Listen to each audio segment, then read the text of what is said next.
Iran এতদিন লড়াই করেছে যুদ্ধে জেতার জন্য, আজকে ইরানকে লড়াই করতে হবে তাদের অস্তিত্ব টিকিয়ে রাখার জন্য। 24 ঘন্টার আলটিমেটাম দিয়েছিল ডোনাল্ড ট্রাম্প, আর এই 24 ঘন্টা শেষ হতে চলছে সকাল 6টা আমাদের বাংলাদেশ টাইম সকাল 6টার দিকে এই 24 ঘন্টার আলটিমেটাম শেষ হতে চলছে। আমেরিকান সময় রাত 8টার দিকে ইরানের উপর একটি ভয়ঙ্কর হামলার পরিকল্পনা করেছে আমেরিকার প্রেসিডেন্ট ডোনাল্ড ট্রাম্প ইরানকে 24 ঘন্টার আলটিমেটাম দিয়েছিল এই 24 ঘন্টার মধ্যে যেন হরমুজ প্রণালী খুলে দেয় এবং আমেরিকার সাথে চুক্তিবদ্ধ হয়। কি সেই চুক্তি হচ্ছে গিয়ে হরমুজ প্রণালী খুলে দিতে হবে এবং পারমাণবিক বোমা কখনো বানাতে পারবে না।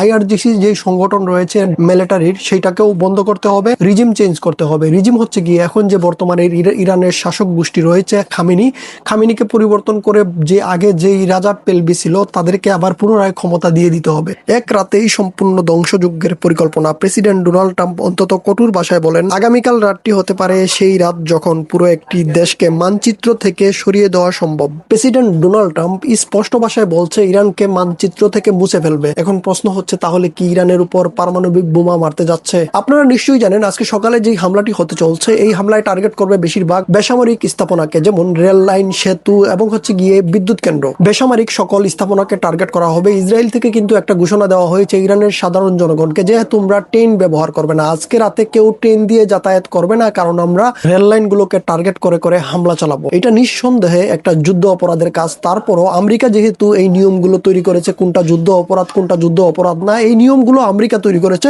তো এগুলো ভাঙতে তাদের কিছু যায় আসে না। ইসরায়েল ঘোষণা দিয়ে বলতেছে তারা রেল লাইনের উপর হামলা করবে, আমেরিকা ঘোষণা দিয়ে বলতেছে তারা বিদ্যুৎ কেন্দ্রে হামলা করবে, সেতুতে হামলা করবে। বিশ্ব জুড়ে এখন একটি প্রশ্ন ঘুরপাক খাচ্ছে, ইরানে পারমাণবিক বোমা হামলা চালানো হবে কি? সাবেক ভাইস প্রেসিডেন্ট কমলা হ্যারিসের সঙ্গে সংশ্লিষ্ট একটি অ্যাকাউন্টের পোস্টে দাবি করা হয়েছে ট্রাম্প পারমাণবিক অস্ত্র ব্যবহার করতে পারেন, আর এই ইঙ্গিত দিয়েছেন ভাইস প্রেসিডেন্ট জেডি ভেন্স।